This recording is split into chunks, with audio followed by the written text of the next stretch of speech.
All right, my butterflies. Well, we are back at it. We are here and we're here doing something a little bit different this time. We are in the midst of May, and May is a lot of awareness days, months. However, May 12th is Fibromyalgia Awareness Day. When fibromyalgia is a invisible illness, and there are a lot of invisible illnesses that fall under that. And so Butterfly Chats Media is doing a campaign. If you follow Butterfly Chats on socials, you've probably seen all the purple. You probably hear me ramble on about fibromyalgia, but that's because people need to know about it. They need to know what's going on. They need to hopefully gain understanding about what it's like to live in constant pain, to what it's like to not know what your day to day is going to be like, because that's what it is for us. um, so I have a wonderful person here, um, and I know her as Ideal Motifs, um, and her first name is Misha, and I absolutely love her. I love her. I'm trying to get my ring light on, but this is not working. Of course, it's not working. Um, and she is she's just I just love her. She has a great spirit. I love what she is doing. And I wanted to introduce you to her, and we're gonna have a conversation about what we go through on a day to day. So, Misha, tell the butterflies who you are and what makes you so special. Well, thank you for having me. It is an honor and a privilege to be here. The same way you feel about me, I feel like you. Like we are BFFs in my mind. I love Thank you very much. her. Really sweet, down to earth, beautiful heart. Oh, my Lance are just such a sweetheart. But I am Misha McLean Munley. I am the current reigning Mrs. Greer Plus America 2024. Thank you. Yeah. I am also a lupus advocate. I was diagnosed with lupus and officially in 2022, and I have been on the run since then, trying to bring awareness to one of these chronic illnesses that impact a lot of our Black women in Mm, the nation. So I'm doing what I can, tag teaming with my baby here, and we are just trying to get this message out. You don't have to live like this alone. hmm We are support things that you have been through. We have as well. And sometimes it's just good to know that you have somebody that you can complain to or vent to without somebody feeling sorry for you, because that's mm, one of the worst things that we get. that part. I hate that, oh, I have lupus. Oh my God, no. Right. I mean, sometimes we go through things, but that doesn't mean that I need your sympathy. I just need your empathy whenever hmm I counsel on something. Or when I'm walking a little slow, I just need you to bear with me. That's it. But I Right. sympathy. We're good. But yeah, Exactly. well, just happy to be here. Happy to be here. Exactly. I mean, and like you hit so many amazing topics. I mean, because that's the thing. It's like when you are first diagnosed, I mean, it's a death. It's a death, Right. and you have to mourn a lot of stuff. And then Mm, once you finally get to this point, like this magical point in chronic illness world where you are accepting of all the BS you got to go through. mm-hmm. But then like you said, then we have to kind of almost re-experience that trauma by dealing with the pity. Yes. And it's like I don't like I'm not Yeah. I'm not telling you I feel bad or I feel this symptom or I feel this for your pity. I'm letting Right. you know, for one, for communication, to let you know like this is what I'm going through at this moment, and that is the reason for whatever is happening. The reason why Ex- I'm telling you. ex- And and I get it. I get that it's hard for people who don't live in constant pain mm-hmm. to like conceptualize, you know, being in pain or feeling sick Right. every second of every minute of every day. Because we're not taught as children. When we play doctor, Come on. we play doctor, you get a pill, you have a surgery, you're down for a minute, and then you're back. You know, that's how you do it. You know, Right. no one said that. Well, there are some times Right. When you don't you're back, okay, the but doctor you brought baggage.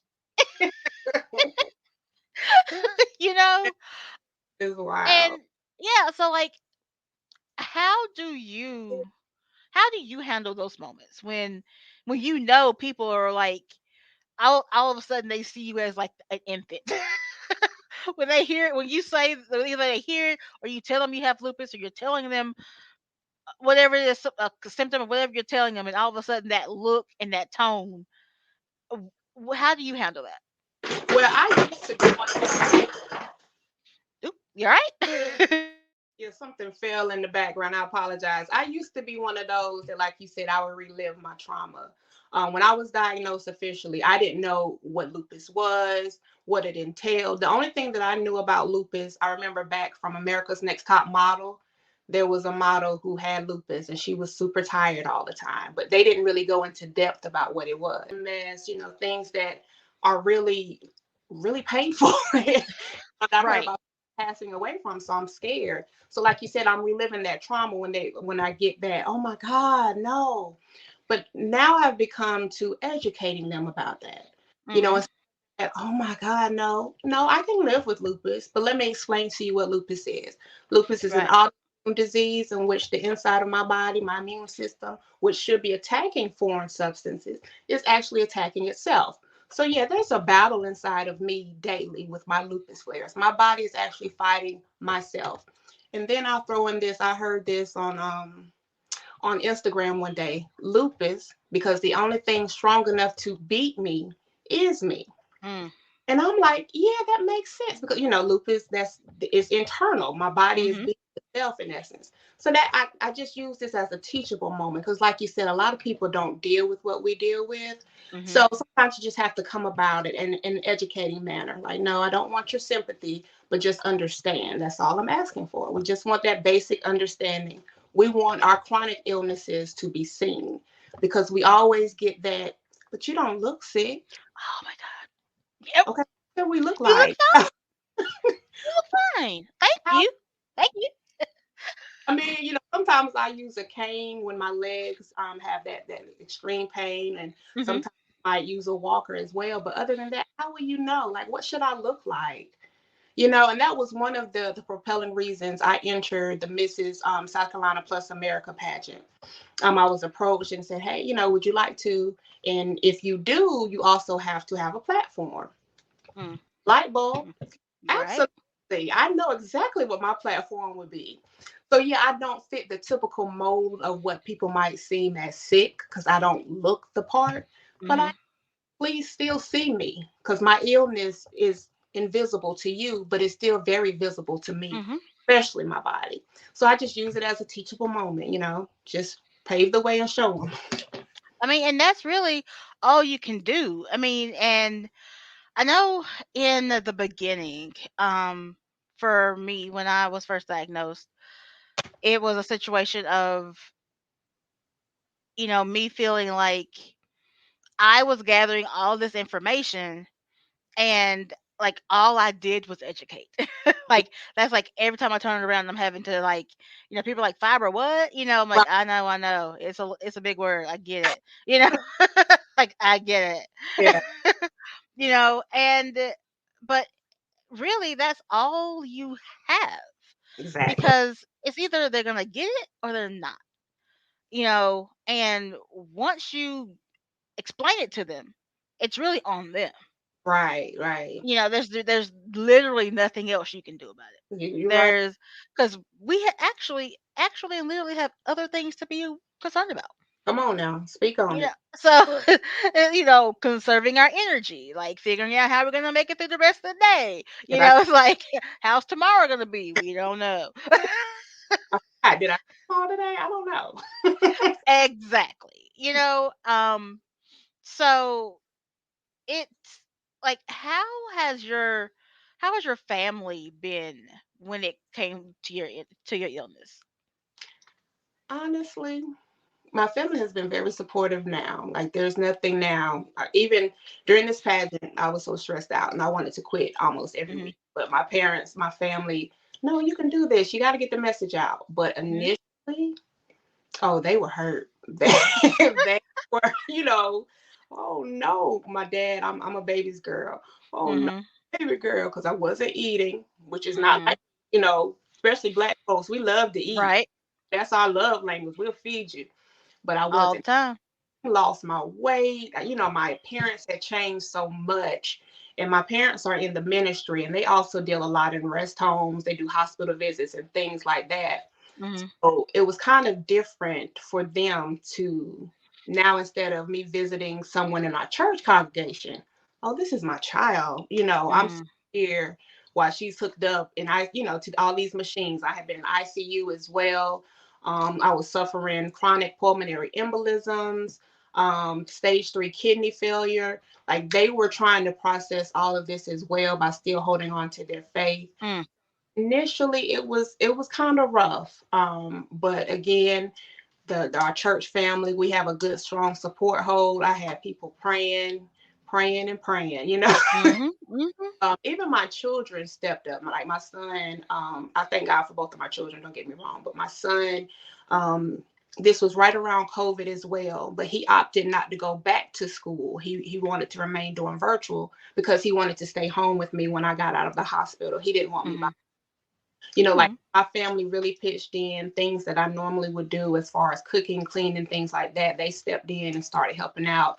Like Mhm. nobody mentioned anything, just, hey, mom can't do it, so I have to do it. Or my husband, Mhm. pitch in and do things like that.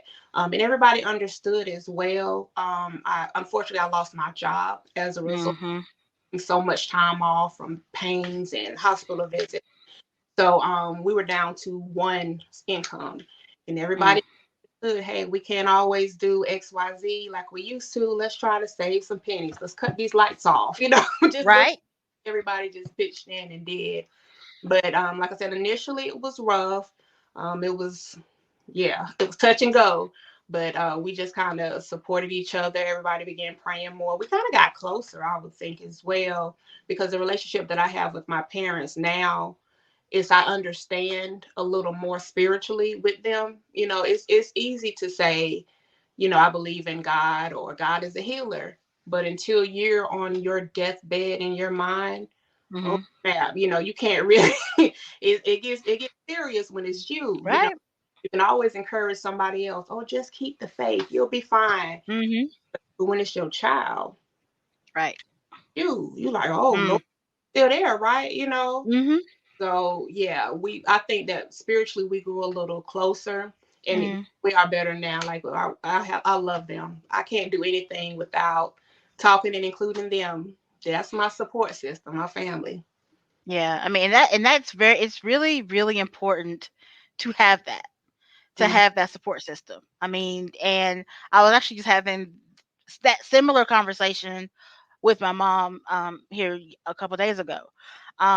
Another friend of mine, he's been chronically ill, much like we have. Mhm.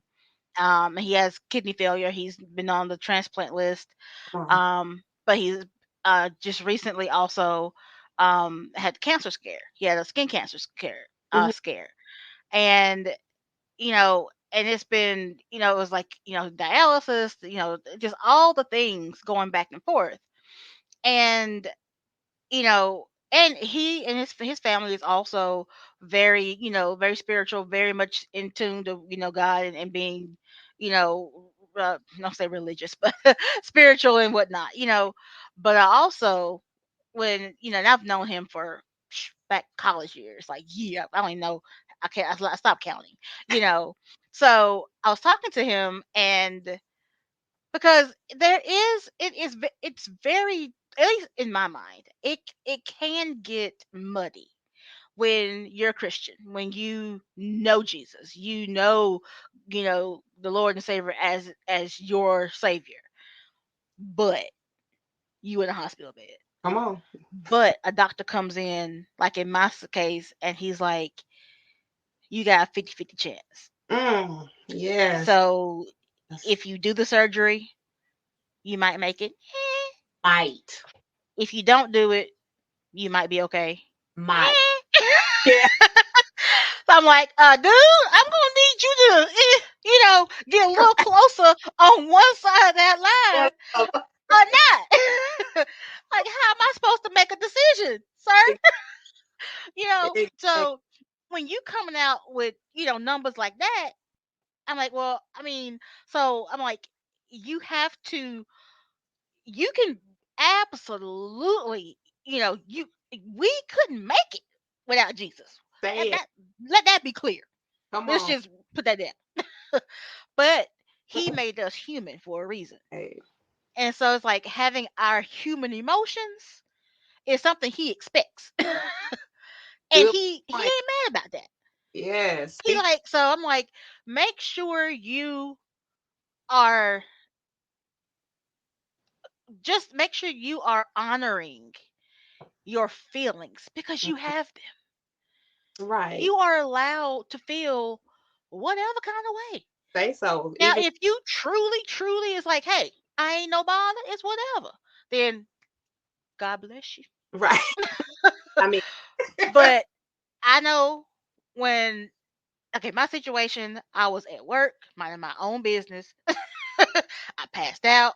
I oh, wake up.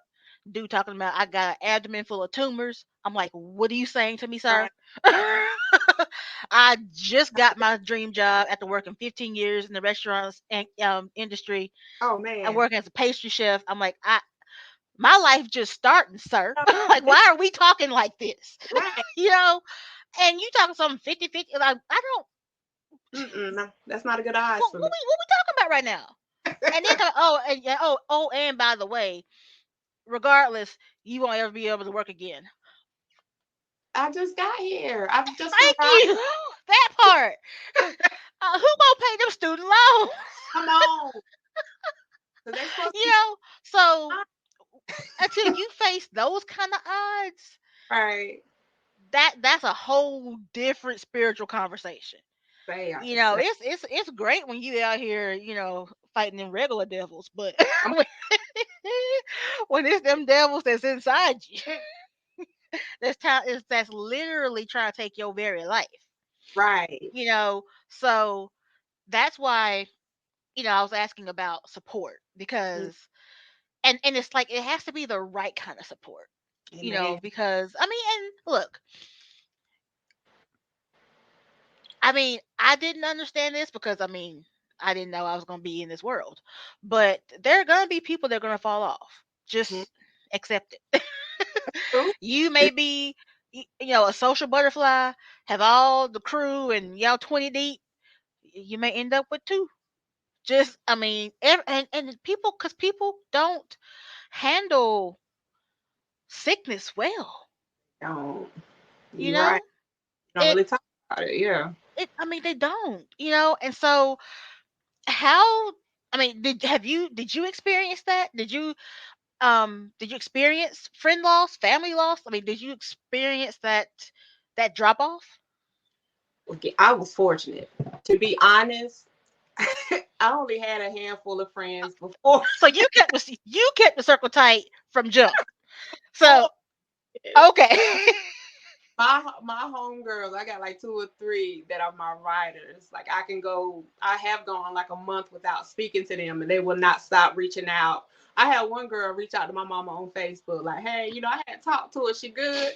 But they understand. We need a search party. What we need. Yeah, that's my baby, Nikki. That's my baby. She is my rider. But like I didn't have too many before then. But I've noticed that since my diagnosis, they have become way more understanding. They'll invite me, hey, if you're feeling up to it, we're having XYZ. Mhm. Instead of just flat out, we want you to come. Mhm. I understand that they do want me to come, but they always mention that if you're feeling up to it. So they're encouraging me to listen to my body, which is something that we really Mhm. have to do. Like, even with the pageant was Saturday, and I pushed myself, I know, too far. And as a result, Sunday, the very next day, I was in the hospital. I was getting a blood transfusion. Didn't listen. Because I had said, look, I had put all my money in this. Oh, they gonna see me. Right? Not Today. for- but I should have listened to my body a little more because I did. I drove myself home. My husband had we had drove separate cars because I had to be there earlier. But anyway, I really should have listened. I should have just stayed there at the hotel one more night. But Mhm. trying to save $1. But I just pushed myself too far. So we really do have to listen to our bodies, and it's good Yeah. that you have friends and family who understand. Hey, we are throwing a grandma's 50th anniversary party from the church or whatever. We would love for them to come, but she might be too tired to get up out of the bed. She's not lazy. She's just in that much pain. So you have to have your circle be tight enough and understanding enough to know that, hey, she's got to listen to her body. She got to do what's best for her. Because if she gets too tired, then you'll have an experience like me Sunday. Right. Picked up another bill. The blood. I mean, yeah, I mean, and them transfusions are no that those are not fun. I've had way too many of those in my Yeah, life. rough out here. And then we're at the stages now where like we can't just get regular O positive or A blood. Like since we've had them so much, they almost have to mix certain antibodies and things like that. So it's like they're not even giving us pure blood. They have to make sure that the blood matches us exactly. Mhm. A lot of people don't realize that. Oh, she's just getting some blood. No, it's gonna No, take a while. no. Yeah. No, The no, no. right blood for this person. It's a process. It It is is a straight up process. I mean, God, I do remember my first one. And I was just, I mean, all all the labels they put on me, and like all the testing, and then the uh-huh. retesting, and even when they brought the blood in, they still tested it some more in the room. Yeah, I'm like, God dang. oh, and all I mean, I appreciate it, but for good grief. yeah. And then like the nurse, and then like when they started, the nurse was like sitting right there. I'm Mm-hmm. like you ain't finna check out on my watch, not today, Right. not today. you know, Yeah. I'm like, you have to like look at me, you have to like watch me, like literally. Like she was like, That's how they. and then it's like, and then they may have also probably heard about me because me and my I'm a lot like my dad. Because my dad he survived two different two rounds of two different types of cancer, Mm-hmm. and every time someone asks him how he's doing, he's like 100%. He could be feeling like trash. Right. Oh. He could have just came back from like chemo number 7, you Uh-huh. know, 100%. Man, Yes. stop lying.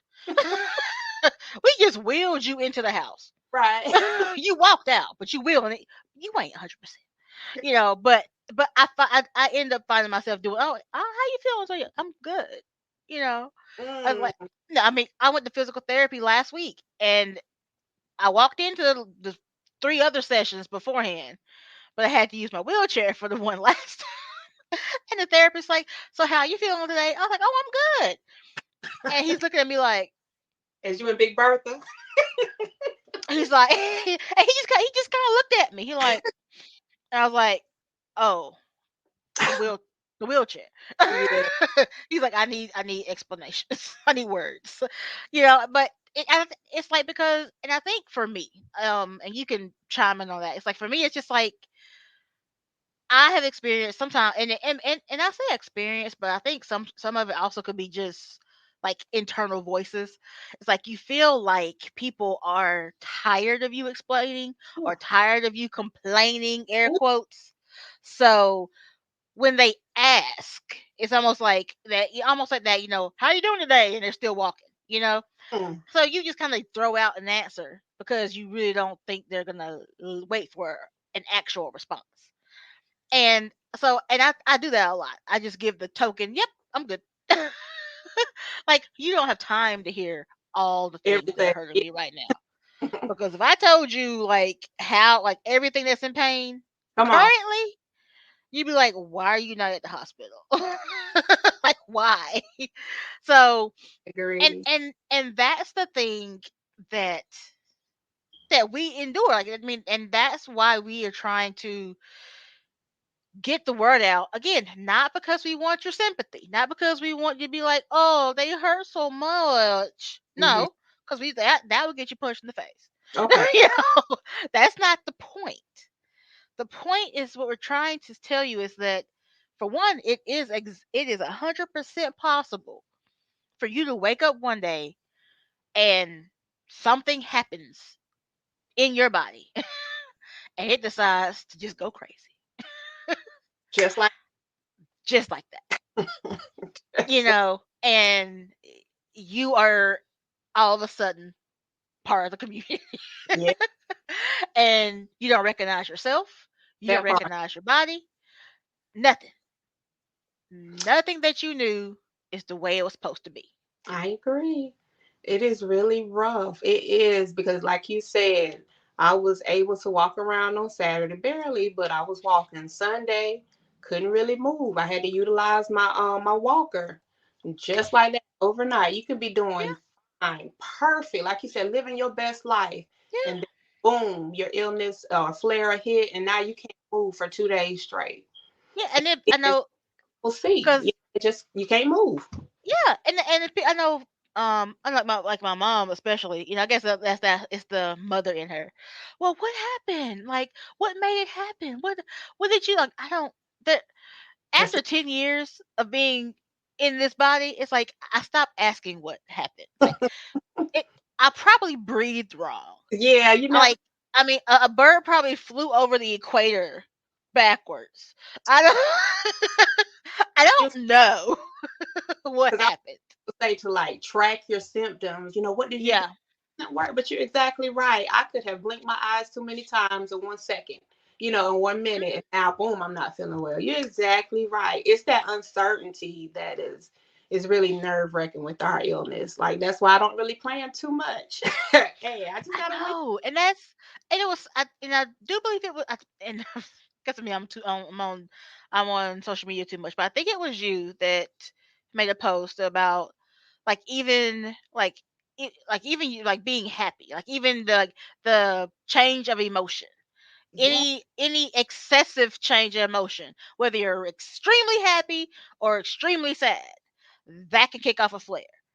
And that realization in me, someone who forever is cracking jokes and being sarcastic and just being stupid for no reason, just because it's fun. yeah, I'm like, what you mean I can't be happy? nope. What you mean? Find some type of balance. Right? So And so it's like, now now I've kind of adapted that, that stone face, that like, like, oh, okay. Yeah, that's great.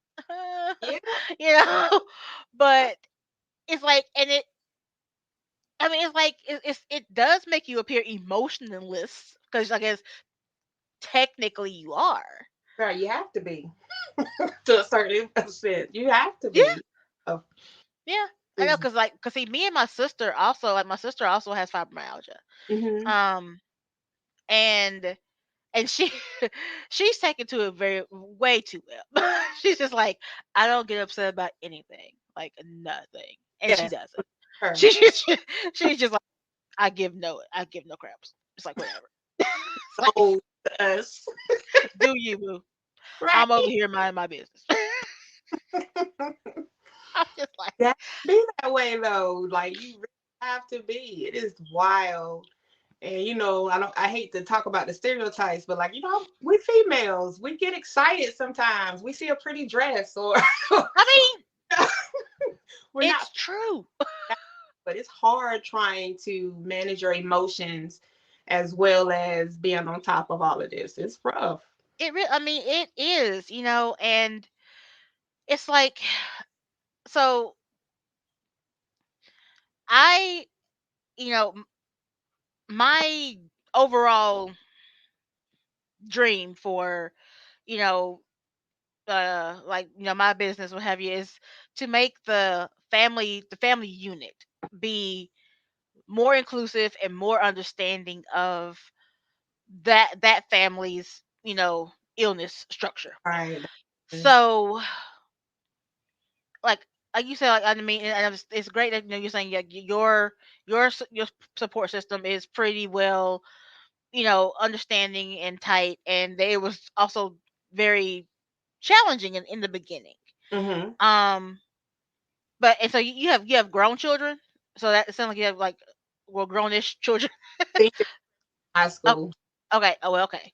So when you were first diagnosed, like how did you explain that to them? Like how did that conversation come up? And like what was that about? Like how did that happen? Actually, my kids found out low key on accident. They were here hustling. I was talking to my husband, trying to explain it to him, Oh and oh, they were standing outside the door eavesdropping, just ear hustling. no. Grounded. Right, Grounded. right. Stay out of grown folks' business. Like they had came to me that next morning, and was like, "Mom, I was reading up on this. This is almost cancer." In their mind, they have already sentenced me. Oh, Mom, you might not have much longer. Where's the life insurance policy? Like It's I'm like, in the wheel, right? "Shut up." No. But no, of course, all of their research was all on the negatives, as opposed to, Of okay, course. you can still live, just have to make some lifestyle changes, blah blah blah. So like when I explained that to them, like, hey, I don't know too much, but we're gonna learn together. Hmm. So that tactic kind of helped them, because we all began researching. Hey, what are some alternative things? Or my Yeah. doctor mentioned this medicine. Can you look that up? And like I said, my son elected to stay home and just do high school virtual for that year. So he was, Mom, you good? Or oh, Mama, I read online about some new drug. This the benefits. Maybe you want to talk to your doctor about it. I mean, they really grew up really quick trying to help me with this, but we learned together, because like I said, I didn't know anything about lupus except that young lady on America's Next Top Model. And honestly, I don't Yeah. remember them going into that. They just said she was tired a lot. Yeah. Um, but that's why I'm out speaking about it. This is a lot of times, a lot of the symptoms that we go through, people count off as, oh, well, you're just getting old. Hmm. As my grandma used, girl, you just getting fat. That's all. You just got Right. much weight. Right. Right.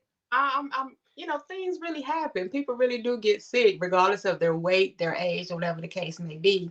So you really have to listen to your body and Hmm. also be an advocate.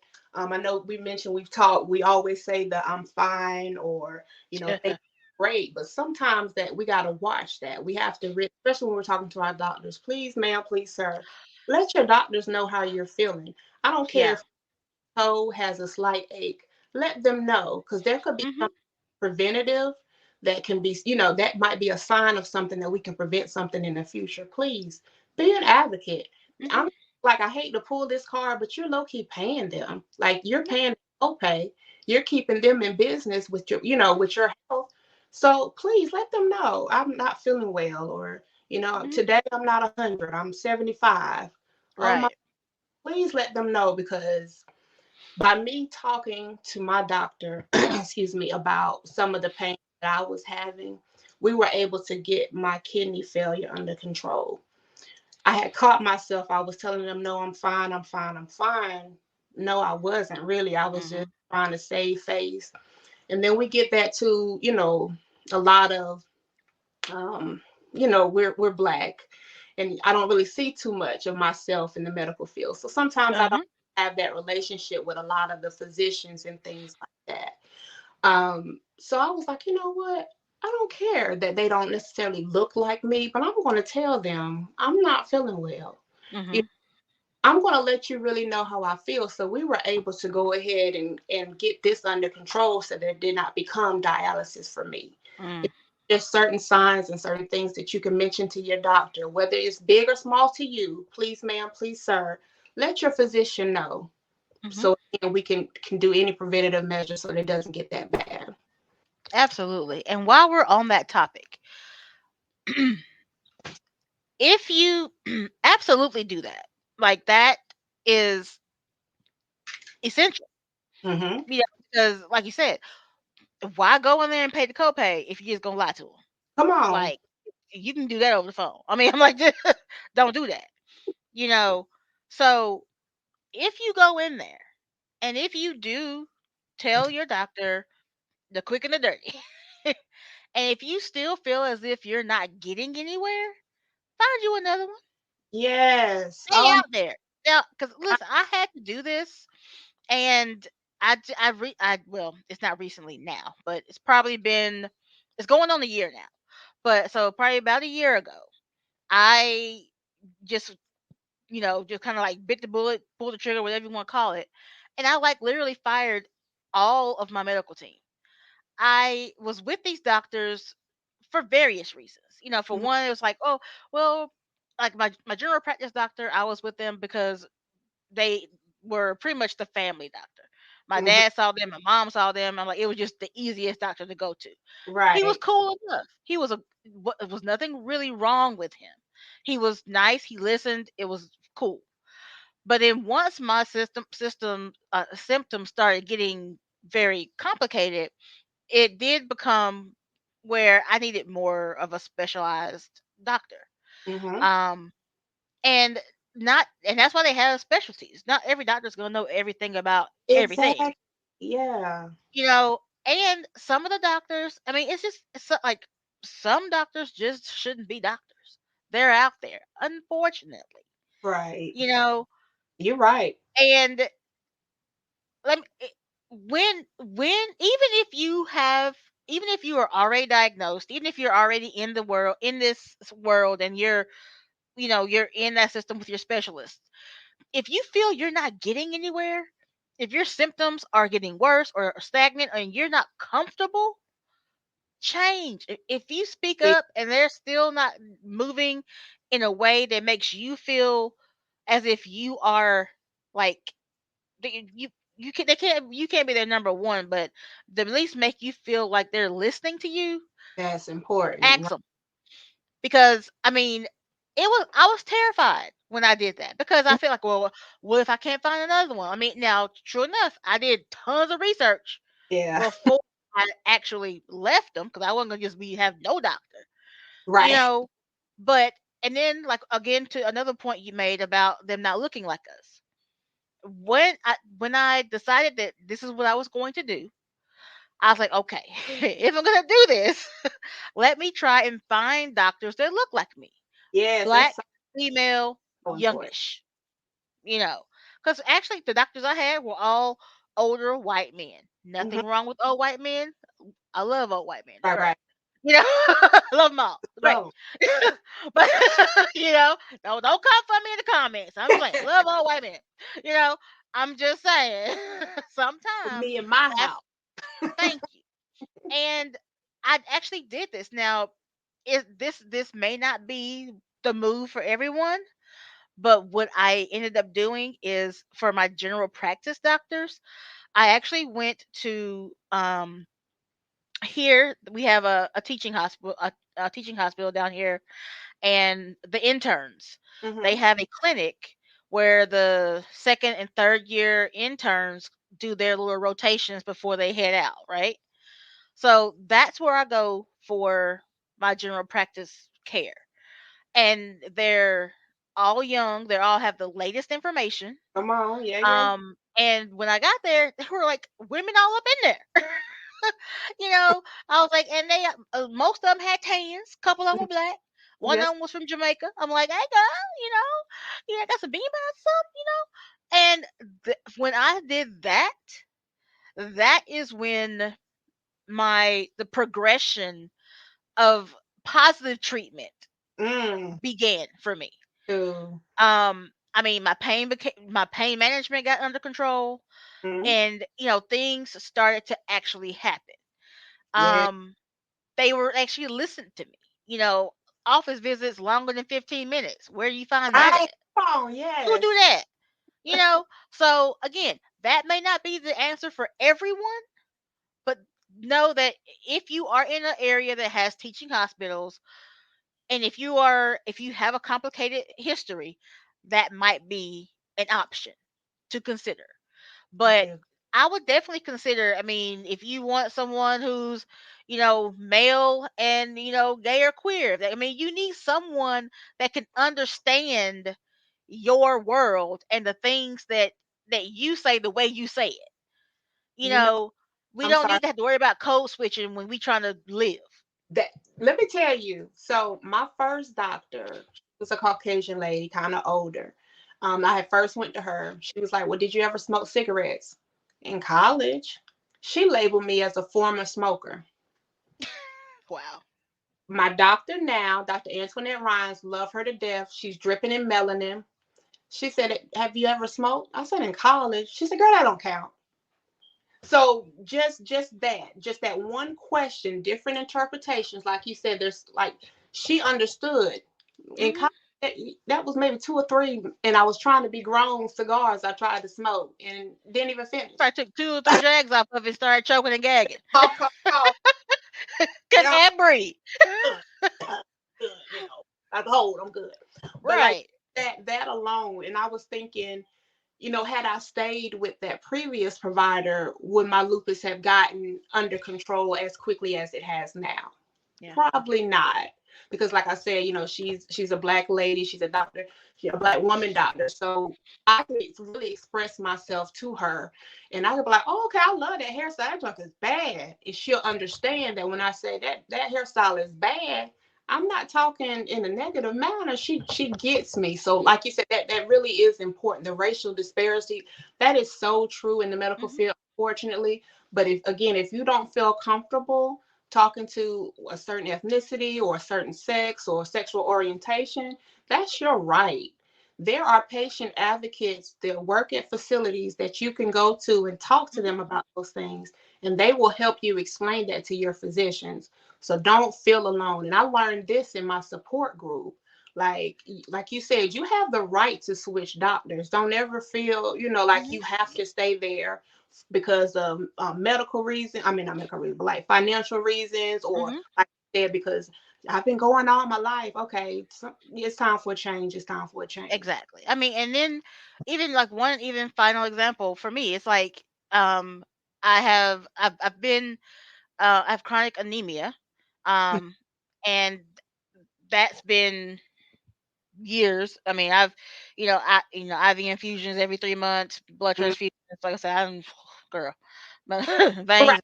Come veins on. are tired. They sleepy over here. Yes. Um, and even with the whole changing with doctors, the only doctor that I still had that was from the past was my hematologist. Um, Mm-hmm. because he was my dad's hematologist, he was my sister's hematologist because she had breast cancer. And I am in the process now of finding another one because his assistant, his nurse practitioner at my last appointment, um, and I'm sorry because it still bothers me. But Mm-hmm. anyway, she basically told me that they gave me a diagnosis of sickle cell thalassemia. Keep in Mm-hmm. mind, I'm 45 years old. I was just diagnosed with sickle cell a year and a half ago. Wow. But whole nother podcast. We you ain't got time for that. Oh Yeah, yeah. just keep that in mind. Okay. That's a from birth situation. Yeah. Right. Yeah. Okay. So yeah. So now I'm trying to process that, right? Mm-hmm. And because I mean, and I've been going to him for getting the iron infusions and the other infusions over 10 years. And he was like, "Well, yeah, I suspected it, for a while, but I didn't want to say anything till I was sure." Dude, this is some okay. But I'm like, This is my okay. life. What did you And then he gonna and thalassemia is like a rarer form mean? Mm-hmm. of sickle cell, but you have to type it to figure out which A or B. Because there's different treatments, different ways you gotta look at it to see where you gotta go.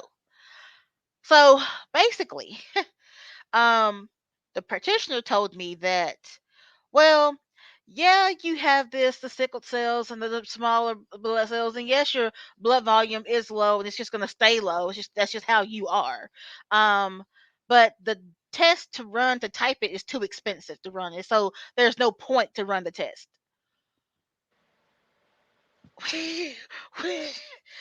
when she Yeah, that's one of them numbers. Like, when right when I was like, nope.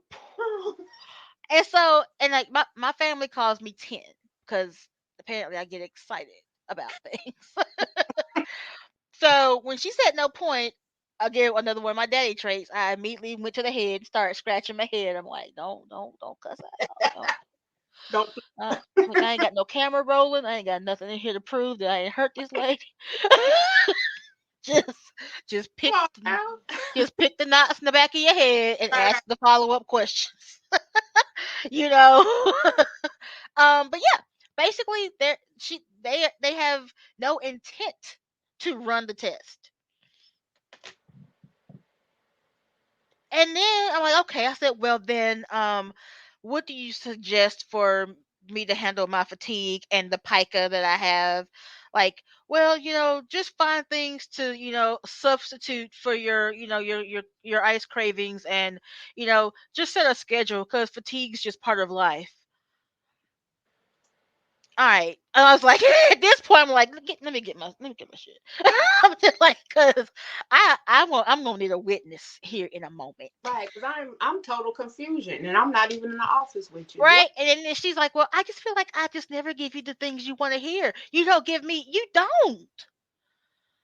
And like, I mean, and she hasn't. This has been, I mean, I have been trying to get this lady to get her life together. you Well, know, your life together for me. and I'm just like, you know what? Stop. Time for a change. Like, Yeah. yeah, I was trying to hold on to somebody from the past, but it's time to let you go too. Because how you gonna tell me I have a rare form of something that can kill me? But the test is too much. It's too And much. I'm like, is the bill going to your house? That part. I didn't know you was paying my medical bills, girl. Hold on, I got some more I need to send you. Yeah, Hold on. if she offers, I mean, so yeah, so with and I'm telling you guys these stories so that you understand that these, and I'm sure I'm not the only one right, who right. has stories like this. You know what I'm saying? So I just want you guys to understand that you ain't gotta take that. You don't. You You don't not. have to go. You don't have to come out of pocket, even though I know sometimes you want to, That's because I did want to come out of pocket. But yeah. again, remember how we were saying before, we can't get excited because we gonna be in pain. It's gonna be me in the bed reaching for the pain meds because I'm cussed the lady out. She ain't gonna be feeling nothing. He deserved it. I mean, mm. So I we and that's what we say. We go through enough, We do. We do. and we deserve reputable, honest, concise care hmm from providers who want to provide. And is it hard sometimes? Yeah, yeah. Does it suck that we have to do the legwork? Yeah. But it does. But it there really is no other way Right. to get it done.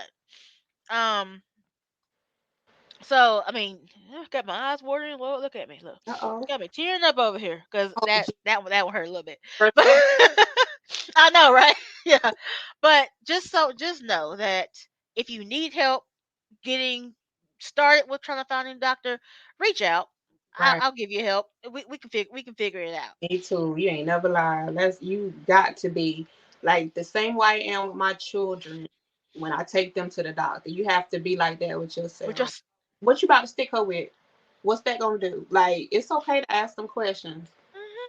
Please, ma'am, please, sir. I even when in my support group when I first started off, one of the women said, if you don't feel comfortable telling the doctor XYZ, call me and put me on speakerphone and I'll Right. Right. you know what? I love that. I love that. Like I don't mind either. Now, now I'm bolder. I don't mind helping others and this is how you should word it or whatever. Yes, please reach out to us. And sometimes I wonder if, because before being chronically ill, girl, I was wildflower number one. Like, and I could be screaming and you wouldn't hear me. I Right. was so soft. You know what I'm saying? Yeah. I would, I was like, oh, everything's lovely. It's just a hmm sunshiny day. But now that I got a little bit of chronic illness in me, Come on. I'm just like, what? I got me cussing a little bit, you know. Just like Somebody gotta let them know. You gotta let them know. got a little fire in me, you know. So I mean, it's like almost like, well, this, like God. I mean, you could have just had a conversation if you want me to get bolder. I mean, we could have just talked this thing out. Well, we have I listened. mean, Do you think like we I would have listened if he would have had that conversation? probably not. Right. Probably not. He Probably did what not. he had to do. He's like, he's like, I made you. I know what I you know would have you did. ain't gonna do that. Let me just push him You would have along the road. found some way to still love him through it. You know, and look, I still love you, but Right, I right. ain't been taking no crap off you. Tell you That part. that. You know, and so we all need that support. Mm. So with all the things you've learned over the time you've been ill, what are some of your like tried and true things that you use to get through a day? It's, First of all, I don't push myself. mm, I'm like supposed to be to work at 8:30 because I just started back working. okay. It- Okay, I get there when I get there. I'll call you and let you know, hey, I'm moving a little slow. Just communicate with all parties involved. Don't push yourself. Like, Mhm. we take on, especially women, we tend to take on a lot. We adapt, Mhm. superwoman type thing. Mm-mm.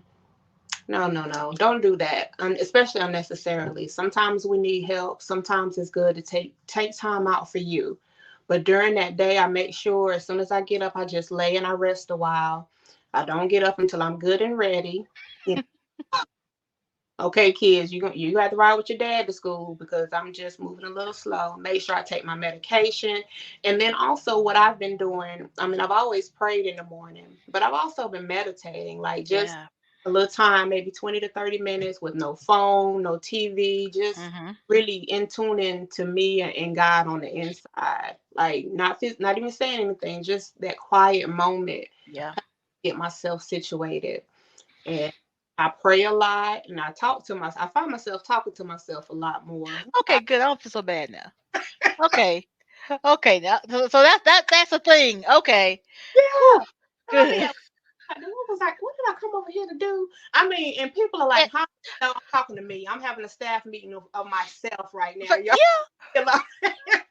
But yeah, I take my time. I let my supervisor know, hey, even in the interview, hey, like I understand the job duties, but some of these I might not be able to physically do. I think that was Cat Williams. He said, they know I'm coming. I know I'm coming. And when I show up, I'm going to do the best I can. That's going to be me every day. My best might not be 100% every day. My best might Mhm. be 60%, but you're going to get that from me. Just Mhm. let everybody know off top, hey, today ain't the day. Please leave me alone. I'm not feeling well. But yeah, I just pray. I talk to myself a lot. I meditate, and I made sure that I listen to my body more than Mhm. I used to in the past. And there, So like do you have workplace accommodations? And if you do, how did you work that out? honestly, I hate to brag, but I have been really blessed. I work at That's a testimony, girl. Shoot, tell it. I work at South Carolina Vocational Rehabilitation. Uh, Okay. every state has a vocational rehabilitation, and it is for people with disabilities who are trying to work or into the work field. They might have physical disabilities, mental, certain challenges and restrictions, things like that. So I let my supervisor know in the interview, hey, I'm dealing with lupus. Unfortunately, I lost my job because of it. I usually have a lot of doctor's appointments, blah, blah, blah. That did not impact me getting the job. I Mhm. think it might have made them want me more. But she understands, hey, there are certain things that she can't do every day. I have what's the term, ergonomical chair. Um, Mhm. I have little thing, a footstool. I have dual monitors that are a little higher than everybody else. Like they've really made me feel comfortable. And anybody who is working, by all means, look into your vocational rehabilitation Mhm. department or centers. There should be one in every state. Everywhere. Mhm. That's what they're here for. You go into them and say, "Hey, I'm working at XYZ and I need help with certain things because of this disability, they'll get you in and they can help you. Like I said, they've given me Hmm. a chair, a footstool. My monitors are raised a little higher, and since my eyes are getting a little dimmer, that I have like a wider monitor as well. Just little things that you might not even think about.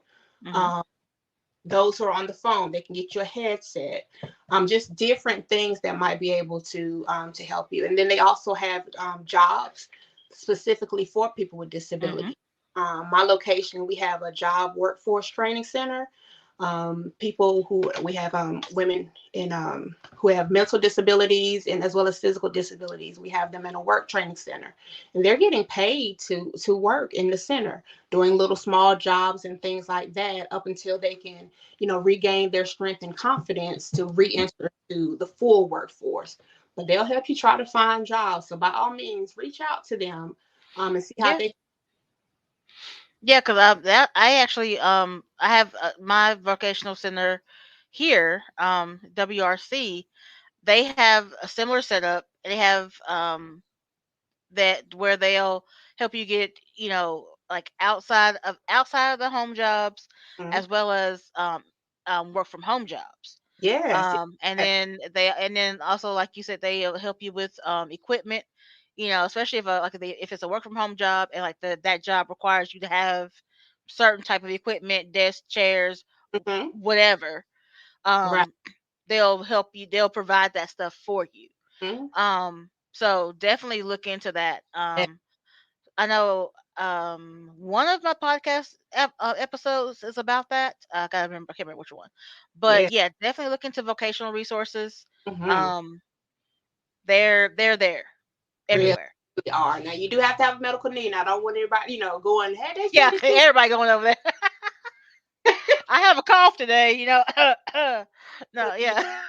it will. There are resources out there, and it's good, for people and things like butterfly chats, because there are a lot of resources that you have mentioned in your TikToks and Instagrams that I didn't know about. So I was able to research. So it's important for even the chronic illness to warriors to have our own community as well, so that we Hmm. can spread this knowledge.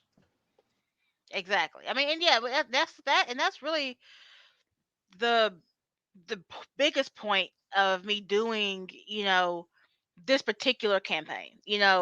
Like, yes, it's, for fibromyalgia, but fibromyalgia really in it as a whole is a trash can diagnosis.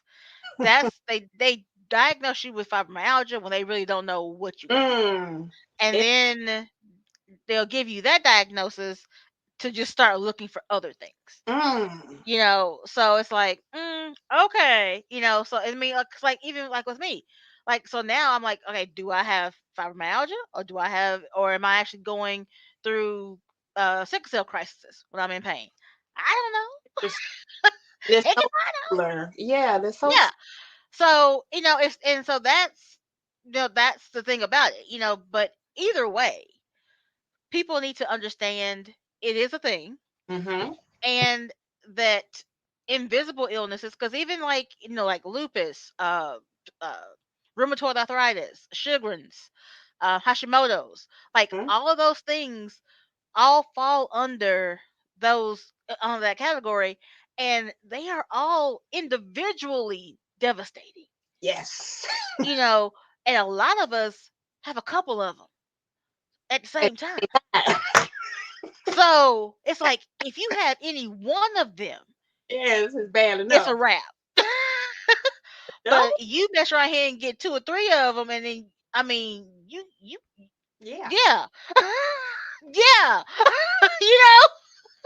I know. So I that is the biggest hope for me. know. Is like when people, hopefully they stick around and listen and absorb all this information, because and then I want them to look at us and be like, listen, we live a literal hell technically, but damn it, we look good. Don't. you know, we don't look like what we going through. I mean, now when the lights go off and I put these twists back in my head, I mean, we ain't gonna talk about that. But Liz, that ain't the point. The point is Yeah, that we and the fact is we still deserve to live a life we do. We really, simply because we were chosen to bear this doesn't mean we have to, you know, be, you know, sad all the time or just whimpering and like, oh, depressed, which I mean, that's part of it. There yeah. are days Then we when I'm just, just like, you know what? I am crying today, yeah. and you bet not say nothing about it God, because you I'm might sick of get cut. this, Lord. Right? I mean, because that's all part of Right. it. But the more people that hear about these things, hopefully, the more people will understand. And then when they come in contact with us, there'll be more of a community. So that is the overall hope. Oh, where's my thing? Oh, oh, there she Okay. is. Like she went away. So, My mic went out. oh, yep, we got you. We can hear you. Can you hear us? Uh oh. Can you hear I'm me? sorry, Pooh. My mic went out. There we go. So yeah, so that's just the overall hope that the more people that hear this, that the more people will gain an understanding that, like you said, that when we're talking about our illnesses or any of our symptoms, we just want you guys to understand that your support is really all we need. Exactly. That's all we're looking for. I mean, that's it. You know, and and then when we ask you to leave us alone, we want you to leave us alone. Right. That's Okay. What really I it. need from you is understanding. That's all we need. Girl, all right, SWV, girl. Oh, it's No, okay. no. That's all I. You almost lost me. 'Cause I was like, but yeah, you know. So as we kind of bring it on home, it's like with So someone, trying to read my question here. What is that? So let's talk about your business before we leave because we need to get that in there. What what brought that business about, and how can people find you? Okay, so I am the CEO and founder of Ideal Motifs and Custom Designs LLC. Um, I do like customization of shirts, apparel, little decorative items, glasses, jars, things like that. I customize. Have a lot of things like that. But right now, I am mainly on social media, Facebook, Instagram, and TikTok. But what brought it on originally, when I got married in 2016, Ideal Motifs was supposed to be like an event planning business because I really enjoyed doing my wedding and things like that. But right around COVID, I was one of those who got the Cricut machines and the heat press. I said, "Oh snap! I want to start making shirts and things like that. I love Okay. this." So and then it expanded from just straight shirts to mugs and rugs and coats and everything else that you can imagine. Like I said, little plaques and clocks and things like that. So it just kind of expanded from then, and I'm one of the few that kind of stuck around even after COVID hit strong. Right. Doing that, but I am still taking orders. I do that part time because I am working full time at Voc Rehab, but Hmm. I mainly do churches, a lot of church events, youth groups, things like that is what really keep me busy. But I also do take orders on the side. But really, just social media right now Hmm. is my main outlet of people reaching and contacting me. Okay. All right. Yeah, 'cause I was looking at your website. I'm like, okay, you got a lot of little gift sets and your Mhm. Mother's Day stuff. I'm like, oh, okay, it's kind of Yeah. cute. So yeah. So like, what are some things that you have what are some things that you have learned like about yourself after or while being chronically ill? I whether am, they're good or bad. I'm bolder than what I was. I was always kind of quiet. Now I was the muscle. Don't get me wrong. I'm not gonna let you. I was never gonna let you walk over me. But I Hmm. was always quiet. I never liked to be in the forefront. I didn't Hmm. like to be seen. You couldn't get me to hold a conversation about anything factual, let alone personal, in my life. So now I am just out here every day. Hey, you want to talk about lupus? I mean, I know people are probably tired of me wanting to talk about lupus, but I'm just so much bolder. I am more in your face with things now, and I don't mind snapping a picture in my purple. Like I said, I was in a pageant, for goodness sakes. Like, what? And again, I used Right. to not like to be in the forefront, but now I'm out here. One of my homegirls has me interested, not interested because I am. I'm doing some Hmm. modeling on this side as well. Okay. I can do to get the word out to, hey, look at me. Oh, while you're looking, let's talk about chronic illness called lupus. Let's bring awareness. Do you have pains and symptoms like this? Talk to your doctor about this. Things like that. I don't mind now being in the forefront and advocating for things, especially personal. Like when I Hmm. was young, you couldn't get me to talk about being in ICU because, again, I'm superwoman. Right. Nothing bothers me. But now Right. I'm tell you, look, I'm at 80%. I'm at 30%. I don't feel like talking. Like I'm bolder now. I, and I'm Hmm. so I'm gonna do what I can to get the message out. Yeah, I think that is a running thing across the board. Especially for those of us that are in the advocacy field. Because we have to get the word out. We have to let people know that you know our individual illnesses are here, and how potentially to keep someone else from falling into the traps that we fell into. Exactly. Because that's really for. I mean, and it's probably much like you. I know, like, one when I actually was diagnosed. Literally, I was diagnosed. Even after they took the tumors out, it was like, okay, tumors are out, so you should be better now. But okay, you say you're still hurting. Okay, so you have fibromyalgia. It won't kill you. That's what? That's all you gonna give me? Basically, I'm just like, great. What about the treatment? What can I do for pain? Talk to me. Yeah, and then yeah, gonna throw a pill at me. You know, they're gonna throw a pill at you. Mm-mm. It's like, but I mean, it's not gonna take all your pain away. You're Right. still gonna be in pain, but you know, you're not gonna die like today. you know, it's like Okay. great. Right. That's it. You know, just like okay. So I don't, then out here I am on the internet looking it up, and then of course, like I said, finding all the like things that probably could kill me. Uh, I'm like, this is not what he with said. your You fees. know?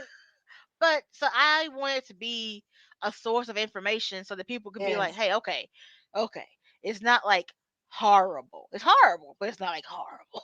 you Right. know, because Horrid. there was no information. There was no compassion for one. There Yeah. was no understanding. There was no empathy. Hmm. None of that. And I'm like, can I get a little bit of that, please, Just a little bit. That's sir? all. That's all we want. That's it. It's like, I mean, and at that point, I was still in my late 20s. I was like Oh, 28, good. 29, Yeah. and you done told me I'm never gonna work again. Just getting started. Um, I'm gonna be in pain for the rest of my life. You're not gonna die But, today. you know, you know, the thing like you work on. What? No. I'm like, it's like, what do you do with that? So yeah, that I wanted to be the person that I didn't have. Hmm. So Me too, baby. Me too. as we're ending it out, what do you want to tell the people? As we're closing, the floor is yours. Whatever's on your heart. Listen to your body. Be Hmm. your own biggest advocate slash fan. You need you around, so act like you're your own fan. You wouldn't, if I'm a Beyonce fan. Oh no, Beyonce, I need you to go to the doctor. I see something right there that doesn't look the same way you would do about that person that you idolize or what have you. Be like that with yourself. Hmm. And don't, if you're not happy with the care that you're receiving, by all means, go somewhere else. I don't want to say shop around, but research more. Get involved into some support groups. There are plenty of online resources out there.